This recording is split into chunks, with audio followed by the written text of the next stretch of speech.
Hello friends, मैं शुभम स्वागत करता हूं आपका अपने यूट्यूब चैनल में। दोस्तों, आप जैसे जानते ही होंगे कि मार्वल कितनी अच्छी मूवीज़ बनाता है, ठीक है।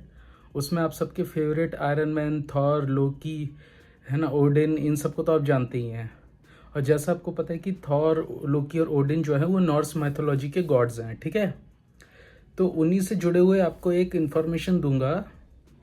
दोस्तों, आज मैं आपको ये बताने जा रहा हूँ कि स्वीडन में एक टेम्पल हुआ करता था 11वीं सेंचुरी में, जिसका नाम था उपसला, ठीक है। अब उपसला कौन सा टेम्पल था वो मैं आपको बता दूं। जैसे आपको ये पता है कि ओल्ड वाइकिंग एज में वहाँ पे नॉर्स गॉड्स की पूजा होती थी। वहाँ का धर्म मैं आपको बता देता हूँ, असातरु है, ठीक है। आप कई जगह पेगनिज्म पढ़ेंगे। पेगनिज्म तो मतलब ये होता है कि अपने बहुत सारी डीटीज बना दी, उनको पूजा करा। अगर आप कोई भी भगवान को पूजा करते हैं तो वो पेगनिज्म का ही पार्ट आता है। तो ये प्रॉपर नहीं है। नॉर्स मैथोलॉजी का जो प्रॉपर रिलीजन है, उस रिलीजन का नाम है असातरो, ठीक है। तो दोस्तों, ये जो उपसला एक टेम्पल हुआ करता था 11वीं सेंचुरी में, तो वहाँ पे फ्रायर, थॉर और ओडिन, इन तीन गॉड्स की प्राइमरली पूजा हुआ करती थी। वहाँ हर 9 साल में एक बड़ा फेस्टिवल हुआ करता था जिसमें ह्यूमन एंड एनिमल सेक्रीफाइसेस भी होते थे।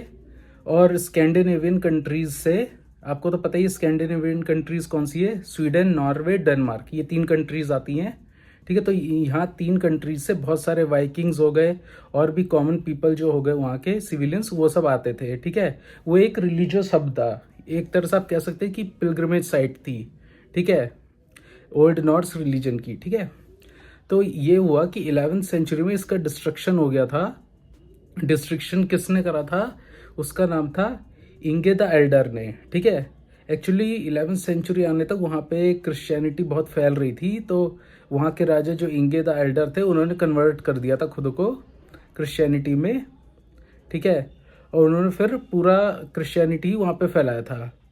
और इतने वो स्ट्रिक्ट थे कि उन्होंने बहुत सारी जो वाइकिंग साइट्स थी, इवन जो नॉर्स मैथोलॉजी से रिलेटेड साइट है, उसका डिस्ट्रक्शन भी करा था।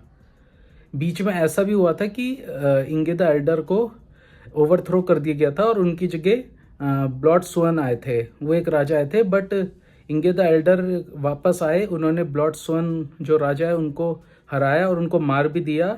और फिर से उन्होंने वहाँ पे क्रिश्चियनिटी स्थापित करी थी, ठीक है।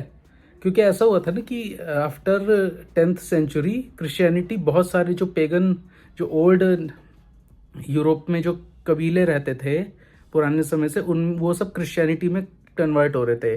फोर्सफुली हो रहे थे या तो पीसफुली हो रहे थे। ये आप थॉमस डी टॉर्केमाडा वाली जो मैंने वीडियो बनाई उसमें भी आप पढ़ सकते हैं। थोड़ा बहुत मैंने बताया है कि भाई वहाँ पे उस टाइम ऑटो डा फे चल रहा था और इंक्विजिशन चल रहे थे। तो बहुत सारे तो कबीले थे, वो ऐसे ही डर के मारे ही वो हो गए थे, कन्वर्ट हो गए थे। और कुछ जो नहीं हुए थे उनको फोर्सफुली कर दिया जाता था या उनको बहुत सारी यातनाएं दी जाती थी। क्योंकि पेगनिज्म जो है वो एक तरह से विच क्राफ्ट माना जाता है क्रिश्चियनिटी में, ठीक है। तो ये मेरे को थोड़ा सा इन्फॉर्मेशन देनी थी आपको उपसला के बारे में।